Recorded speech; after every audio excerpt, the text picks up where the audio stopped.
Morocco, the crossroads of Europe, Africa, and Arabia, has some of the most diverse culture and geography in the world. There's everything in the world here. As little as 15 miles of movement can reveal a completely new landscape. The cultural variety is equally rich.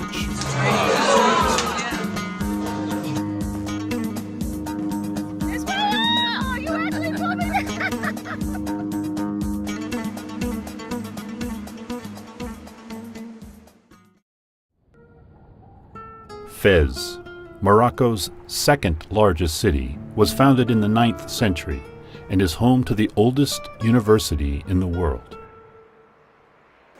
This city is regarded as the country's cultural and spiritual center. We're heading into the market, the souk, where it's going to get very crowded, they tell us. It was much different than any other market I've ever been in. Are we ever going to taste camel meat on the trip? Well, I don't know how, to what extent you will like it, because no matter how well you cook it, it remains like tough, hard to chew. But I will try to get you some to taste. Yes, no problem. We'll try to have it preserved. That's the honey cake. That's normally what we use for breaking the fast. In the month of Ramadan, it's sweet. It gives you energy you lose during the day. Trip leader Mohammed Hajouji shares his insider's knowledge of Fez, the city he calls home.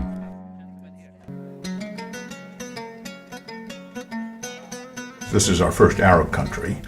OAT, we've just done it before, and he's very professional. There's never been a problem with the guide, so I mean, there's a lot of confidence in that.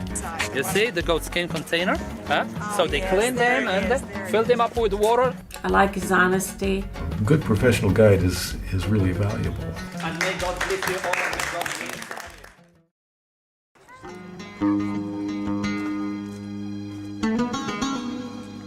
peace. Africa's Sahara Desert is the size of the United States. It is the biggest source of sand and dust in the entire world. My most exciting part was that sandstorm. And join me inside. And normally when you have a sandstorm, we pass it around the place. Headscarves provide protection from the wind-blown sand. Camels are equipped with their own defenses. They have 2 rows of long eyelashes to keep the wind-blown sand out of their eyes. True elements. We're just stinging from all that sand. I think really that's going to be the most memorable. You know, Ken and I were just giggling all the way to the tent. We couldn't see each other. Almost there. Until we got inside, and then it was cozy. Here's my tent. And that'll be probably the first thing we tell our friends is about the sandstorm in the Sahara.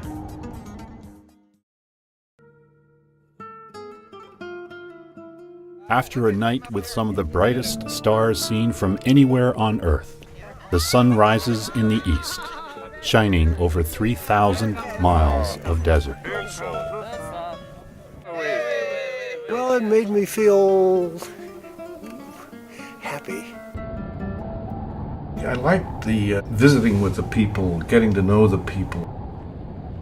This tent is made of woven camel wool, a homegrown commodity these nomads put to use in countless ways. Oh, is this camel hair? It's hard. It's harder than it looks, right? These nomads are ethnic Tuaregs. A series of snare frame drums called bandiers provide the main percussive rhythm for their music. Tuareg women often release a special call or scream to express celebration.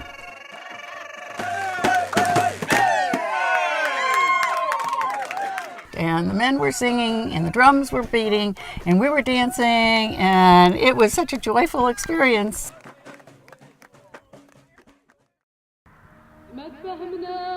Unlike the fully nomadic tribes of the Sahara, semi-nomadic people live here in the Middle Atlas Mountains.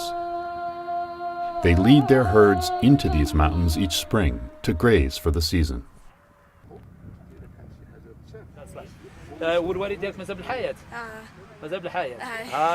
is not the whole family here because today it's a market day.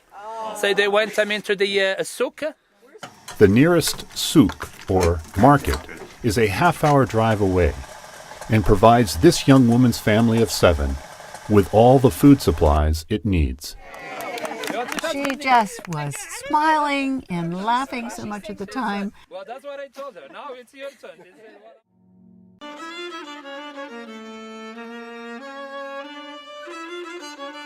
Tenahir, Morocco is a prized oasis city, providing a lush retreat from the arid ruggedness of the surrounding Atlas Mountains.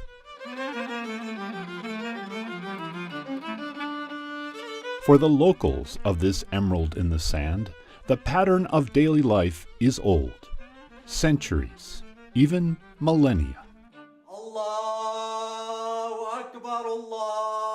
For most Amazigh, the day begins before sunrise with a morning call to prayer, the first of 5 calls for the day ahead. Then it's off to the market or souk, where locals will bargain for everyday necessities like grain, clothing, and especially livestock. Once a week, this town's live animal market is also a place to share stories and socialize.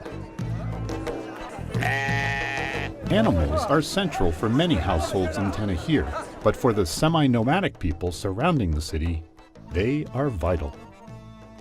In these families, the men tend to the livestock.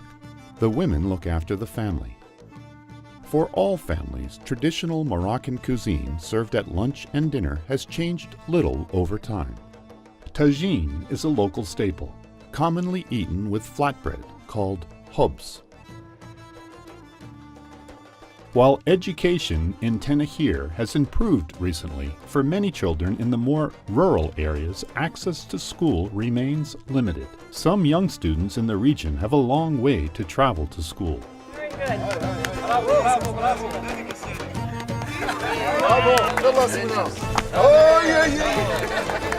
More than 160 young boys who wouldn't otherwise have access to education come to this center, funded by the Grand Circle Foundation, to live, study, and enjoy some well-earned recreation.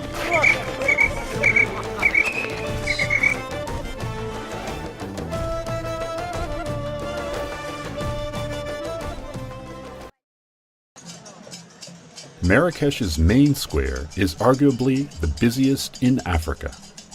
The center of activity and trade in this city, known for its color and social vibrancy. See, we've had mules, donkeys, camels, and now we're in a carriage. Now we're moving up each time. I think I feel like a royal princess riding around in a carriage. Whoa!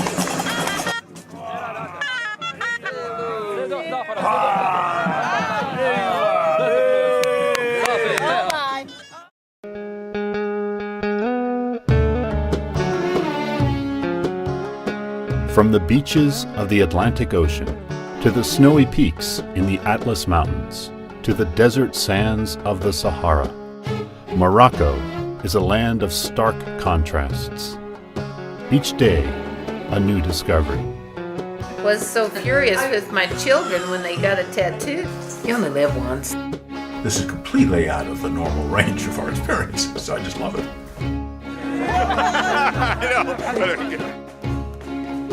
It was absolutely worth every trip. An experience you could not describe unless you went there. My name is Aziz Kabiri, and I am a tour director for OAT on the Morocco-Sahara Odyssey. I was born and raised in the Medina of Fez in Morocco, and it is a step back into history, into space and time. And once you go through one of the gateways, actually you are back into the 9th and 10th century. It is a maze, and it's made out of 9,000 alleyways. And 850 alleyways are dead ends. You can turn around in circles. When I was 5 years old, I used to run away and I used to get lost, start crying, somebody is gonna grab me and put me back where I belong. So this is where I grew.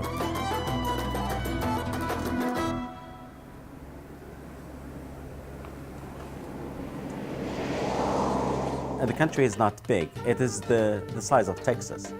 And if you move 10 kilometers, the scenery is going to look completely different. And we have everything you can imagine. Morocco has got very green land, a very arable land, and one of the most beautiful regions in the country is the Toudra Valley and the Dadis Valley. And these valleys are all along the High Atlas Mountains. We go visit families and we have home-hosted meals, and then the travelers get to meet with the people, talk to the people, and learn about the country from the people themselves. Come, join up with us. We're looking forward to welcoming you into Morocco. From your hometown, you'll set out on a journey of discovery. We fly from the U.S. to Casablanca, where our local trip leader waits to guide us along a loop encompassing Morocco's varied lands. After discovering the ancient palaces and modern plazas of Rabat, we explore the Roman ruins of Volubilis and the minarets of Meknes on our way to Fez. Then we travel south across the Middle Atlas Mountains and on to our tented camp in the Sahara. And we journey to the oasis of Tinagir before capping our adventure with a discovery of the Medina of Marrakech, a UNESCO World Heritage Site.